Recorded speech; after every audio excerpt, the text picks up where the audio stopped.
Hi, I'm Dr. Kemp, and I'm the owner of Lifestyle Medical Solutions, where we have an integrated medical team to help you with your chronic pain. If you've been told you need a knee replacement or a hip replacement, we may have a conservative answer for you using stem cells and regenerative therapies.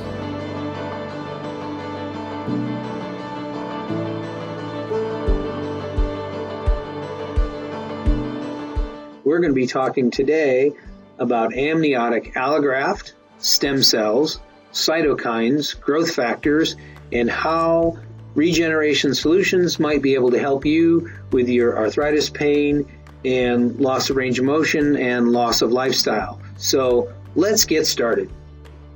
So as I said, what we're going to talk about today is regeneration solutions using amniotic tissue. Stem cells, hyaluronic acid, growth factors, and cytokines for osteoarthritis, tendinitis, and other tears.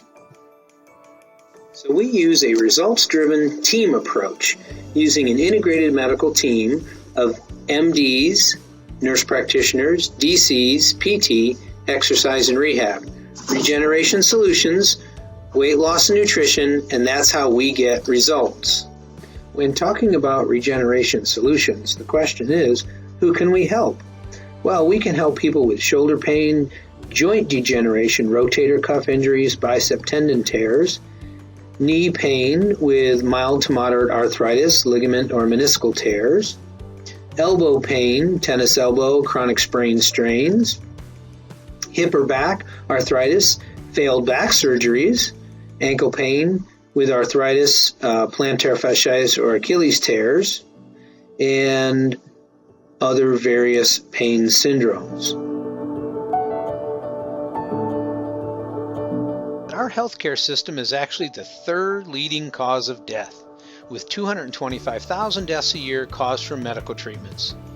If you look to the right, 106,000 from side effects of properly prescribed medications, 80,000 from infections in the hospital, 12,000 from unnecessary surgeries, 7,000 from medication errors, and 20,000 from other errors in hospitals. That just doesn't seem right. And this is why I think it's broken. It's called the disease timeline. Every disease that we have has a start and has an end. And as you can see, that most of us don't feel symptoms until about the last 20% of the disease. That just might be too late. In our practice, what I'm finding is how disease progresses is first you have a loss of ideal structure, then you have a loss of ideal function because the structure's off, and then you have the onset of pain, which is the last 20%. So let's talk a little bit about arthritis, because these are the things that we're dealing with when we have loss of function and loss of structure.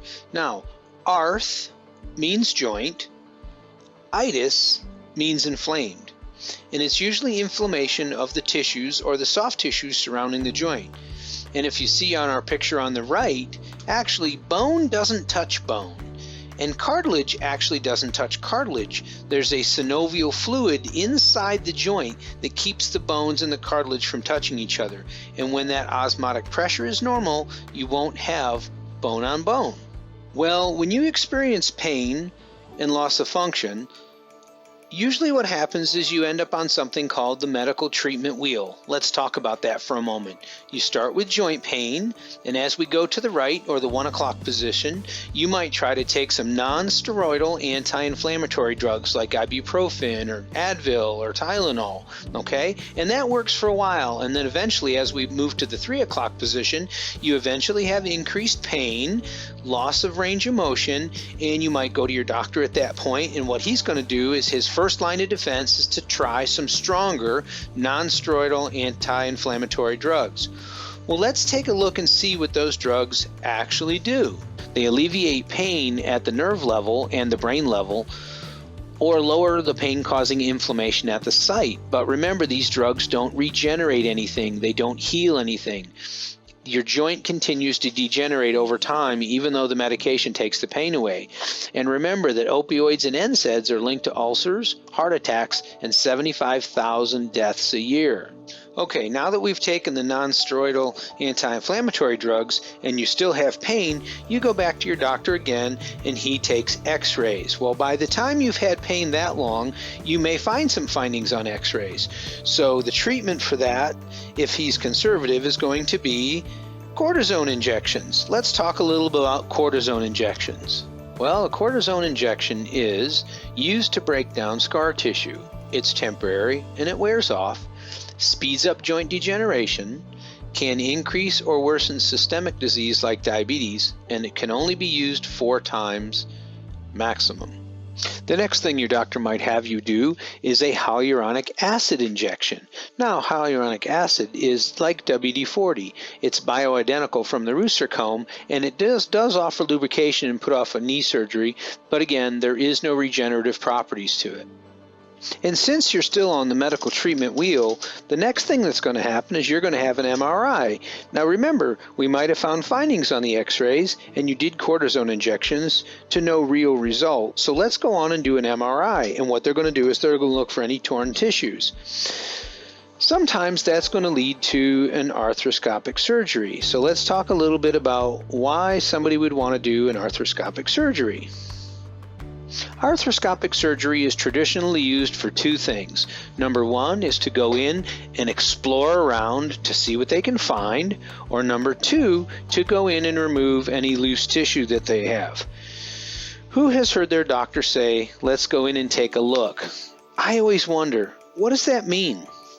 Now, what I want you to remember about arthroscopic surgery is once you've gotten there, you're on the medical treatment wheel and you can never go back. And what's after arthroscopic surgery is a full-on surgery to go in and repair tissue or remove tissue and put in artificial joints. Now, that just doesn't seem like the first option to me. And once you've made it this far on the medical treatment wheel, you're having a surgery. And data out of NYU says that there is up to a 75% failure rate. And remember, once you do this, you can never go back.